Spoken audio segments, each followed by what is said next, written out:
Artist ആജ് ആയൂർ അണിയിച്ചൊരുക്കുന്ന ആറ്റുകാലമ്മ. കണ്ണകി, ജൈനകവി ഇളങ്കോവടികളുടെ ചിലപ്പതികാരത്തിലെ നായിക. പാണ്ഡ്യരാജാവിന്റെ അന്യായ വിധിയിൽ വധിക്കപ്പെട്ട കോവിലന്റെ വിശ്വസ്തയും പതിവ്രതയുമായ ഭാര്യ.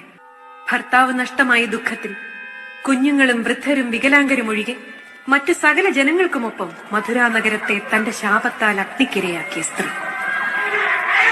മധുരാദഹനത്തിനു ശേഷം അടങ്ങാത്ത അമർഷവുമായി ചേരരാജ്യത്തേക്ക് തിരിച്ച കണ്ണകിക്ക് സ്ഥലത്തെ സ്ത്രീകൾ പൊങ്കാലയിട്ട് സ്വീകരിച്ചു എന്നാണ് വിശ്വാസം.